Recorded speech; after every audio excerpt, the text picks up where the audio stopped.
Hello and welcome. You're watching Coronavirus Facts versus Myths. I'm Gargi Rao. Today the big focus is the United States. Now the US COVID crisis is deepening with over 160,000 cases being reported over the last 2 days. Now as hospitalizations due to the COVID Delta surge continue to soar, so has the demand on oxygen supply. Hospitals in Florida, South Carolina, Texas and Louisiana are struggling with scarce oxygen supplies. Meanwhile, there's a fight over masks and vaccines between the Biden administration and some states. The Centers for Disease Control and Prevention is urging Americans to reconsider their Labor Day travel plans, particularly if they are not vaccinated. Well, to talk more about the situation there, we're joined by Dr. Kartik Cherabuddi, Epidemiologist, University of Florida. Thank you so much, Doctor, for joining us. And if you could, share with us the situation there right now with the COVID surging in several states, especially the state you're in, Florida. Yeah, the cases are very high, especially in the southern United States, including in Florida, where I practice at the University of Florida. The cases are high in the community. We're also seeing the highest number of cases in the hospital that we've ever seen, including in the ICUs. The death rate is high, but overall as a percentage of the number of cases we are seeing, it is low. I think we're managing people okay. We are seeing some deaths, but it's nowhere like we were seeing in prior surges. Right, Doctor. Now, you are seeing it more, in the southern states. Is it to do with the vaccine rates there being low? I think it's a combination. I think many of the southern states have low vaccination rates, but even in some states where the vaccination rate is higher, like in Florida, we are seeing spread because people are not following safety measures as much. So masking and gatherings are happening a lot more. And what about COVID in children? There are lots of reports of, a larger number of children being hospitalized in this particular surge. We're certainly seeing more infections in children, but more so very mild. Lots of children are affected. So when so many hundreds of children are getting infected, we are seeing a few get hospitalized. For example, out of a few thousand children who are getting infected, we're seeing maybe 8 to 10 kids get hospitalized. So the hospitalizations are not high, the severe illnesses are not high, and there is no reason to panic about severe infections or deaths in kids. But even having infections in kids is not the best thing to happen, but they are uniformly having mild disease, which is good. All right, that's good to know. If you could, talk to us a bit about the vaccine hesitancy that we're seeing over there. So many well-known personalities, political leaders questioning vaccines, masks. Recently, there was news about how 3 to 4 radio hosts who promoted hesitancy against vaccines actually died of COVID. Has this had any impact on the ground? I think it's two parts. One, I think leaders and even media personalities who have a wide access to people, I think it's important. People are moving over. They're recommending vaccinations a lot more. I think the masking is a little tougher subject. I think that's where we're seeing differences. They're saying it's important, but they say you can't mandate it. I think that's the big difference. Two, the anti-vaxxers are maybe 1 to 2% of the population, but they make a lot of noise. So you listen or hear them a lot more on the media. I think importantly, there are about 20% of people who are still on the fence about taking the vaccine. I think if we can win them over, that will make a huge difference. And there's a lot of learning that we have acquired from watching these surges in India and the UK. I think we have to learn from each other as well, and addressing vaccine hesitancy and not making it a political issue. I think it would be tremendously helpful the world over. Right, Doctor. And what about the oxygen situation? How is that being managed? There are reports of oxygen reserves running low in some hospitals. I think it's important to keep this in perspective. I'm in an area that has seen the highest number of cases. We've not truly had an oxygen issue. I think for a couple of smaller hospitals, they were getting close to running out of it, but they've been able to move patients or get oxygen over. So while there was concern raised that one or two hospitals might fall short, that's not been seen. There is definitely a concern that in states like Louisiana and Mississippi that got hit by the hurricane just now, that we could see oxygen shortages. So they're trying to direct oxygen supplies, and in some ways also be careful about water supplies and so on that also require the same oxygen that are used, in being very watchful and careful there. So it is concerning, but we've not seen a direct impact of it yet. I think it's more a prediction and concern that it might happen. And doctor, just to talk about, the Delta variant, that's what's driving this surge. India's already experienced the Delta variant in our second wave. Now there are concerns about whether we'll see a third wave. But some are also pointing out how many in the population have already experienced the infection and there's some amount of natural immunity. What's your view on that? I think it's a complicated answer. If anyone says they know exactly how this is going to play out, then we know that's not true. I think models are only so helpful. I think there are a couple of important points to note. One, natural immunity does not last as long as vaccine immunity. So the best we know is it might last 4 to 8 weeks, maybe slightly longer. So that's an important point, that will we see waning of the natural immunity to the Delta variant, which makes people more susceptible. And that's an important point to remember. If you've had COVID as well, go ahead and take the vaccine per the government instructions as soon as you're able to take it, because that's not protection enough over a longer period of time. Two is going to be, we've learned a lot with the last wave. I think all states and people take it seriously. So as cases start to rise up, if we can make sure we follow masking indoors and ventilation strategies to not let it go out of hand, and be very careful about super spreader events. I think we've seen that across the world, that there is usually some event that just fuels it and the fire starts spreading and gets harder to contain. I think being very mindful about super spreader events, continue to vaccinate, but stress the importance of masking and ventilation where you're seeing cases go up. For example, in Kerala now and some of the Northeast states where we're seeing some cases go up, there are a couple of reasons. These states are also doing a good job at tracing and testing, so may possibly be contributing to a higher number of cases.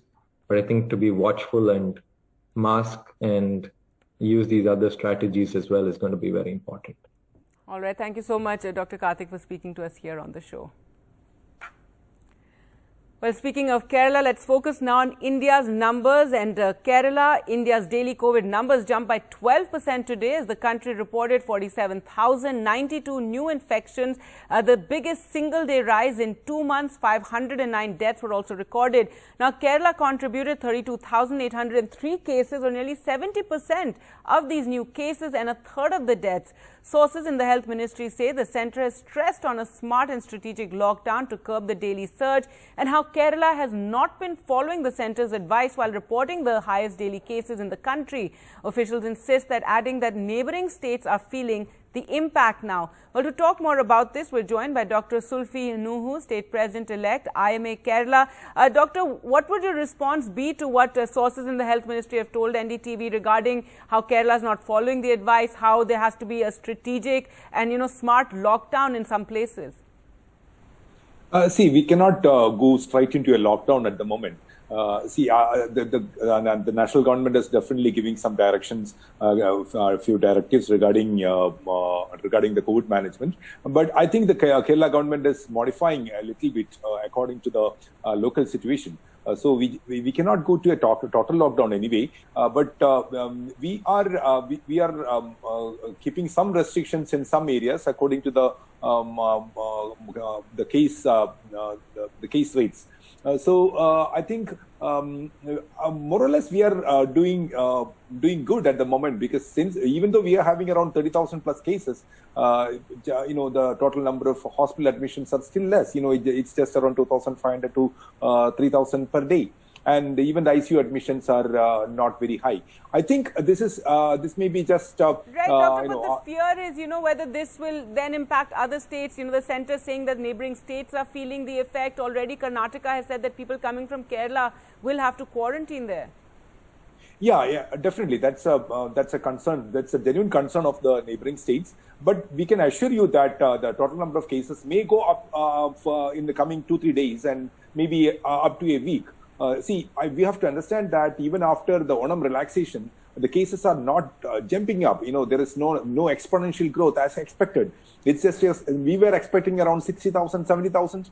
Now we have around 30,000 cases, and it may go up a little bit. And we are absolutely sure that the total number of cases will come down. And if we can keep the total number of ICU occupancy and hospital admissions less, we can go through this, and definitely it will not be a problem in another month or so. And also the total number of vaccination rate is also increasing in a very rapid pace, both the first dose and the second doses. So I think we are doing a good work at the moment, and maybe right. In fact, if we can see those numbers, if we talk about Kerala, then 23.3% of the population has got both doses of the vaccine, and 63.3% have got the first dose of the vaccine. Do you feel the centre needs to reduce the gap between the vaccines so that now we can go ahead and at least get people fully protected, because we do know that single dose doesn't provide the same protection? Yeah, absolutely. If you look at the scenario of our Delta virus infection, we have to give both doses. But one thing, the government is planning to complete the first dose in next 30 days, maybe up to all susceptible population above 60 and all, and will be focusing on the second dose. And I think we can achieve around 60-70% both doses in another 2 to 3 months time, and I think we can even think about opening the entire Kerala. Opening Kerala. What about the centre's complaint also? Again, NDTV has learned from sources that not enough is being done to track the people who've tested positive, who are in home isolation. They flout the rules and they move around. What would you say to that?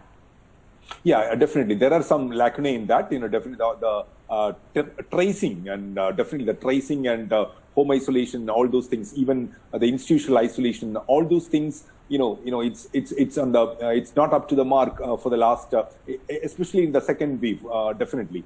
But we are trying to rectify that. I think the home isolation. See, there are a lot of clusters in many homes, and also we were not able to trace all contacts. So it is definitely a problem, and we are working on it. Do you think this is the third wave that Kerala is seeing right now? Because the ICMR also said that some states that didn't experience the second wave in a very wasn't as affected as other states. They're the ones who are going to be seeing these surges. So is this a third wave just being exhibited there in Kerala? No, we cannot say that it is it's a third wave. What we are seeing is just an upsurge. Just after this Onam relaxations happen. So I think that will come down in another week or so, maybe in 10 days or 15 days time, it will come down definitely. So I don't think and many people working on the COVID data, they believe that it is not the third wave. Hopefully, right. And yeah. All right. Well, hopefully we will, see the numbers coming down soon. You said it's going to take another week or so, but that means numbers will continue to rise then. And such a significant proportion of India's numbers currently coming from Kerala. Thank you so much, Dr. Sulfi, for joining us on the program. With that, time for us to slip into a short break. On the other side, we'll take a look at Germany, where vaccination is a concern. Let's take a look now at Germany, where Germany is facing rising infection rates, including serious cases of coronavirus that require hospitalization. Meanwhile, the pace of vaccinations is slower. While they have had a high number of people vaccinated, yet Germany is hesitant in imposing restrictions on unvaccinated people. Let's go across now to William Glucroft, correspondent with our partner DW in Berlin. And William, what are the differences for vaccinated and unvaccinated people in Germany? Well, right now there are not huge differences between those vaccinated and unvaccinated. It's about 60% of the population fully vaccinated and about 40% who are not yet. Right now, to access most things in public life in Germany, it's good enough to get a test to show that you're negative. So you don't only need to be vaccinated or be recently recovered from the virus. But that might change going into the weeks and months ahead. We already know that starting in October, tests will no longer be free. So if you're going to continue being unvaccinated or you're not recently recovered, you're going to have to pay out of pocket to get that test to still be able to go into things like restaurants and public life. And why does it seem unlikely then that Germany won't get even tougher on unvaccinated people?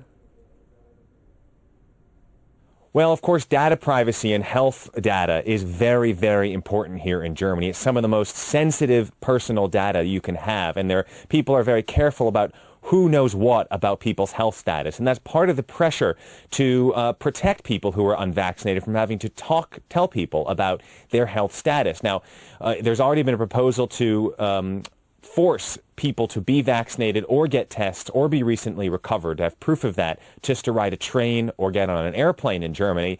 That plan, however, has so far failed. Now there's an effort to allow employers to ask their employees about their vaccine status. That is ruffling a lot of feathers, especially among unions and worker rights groups.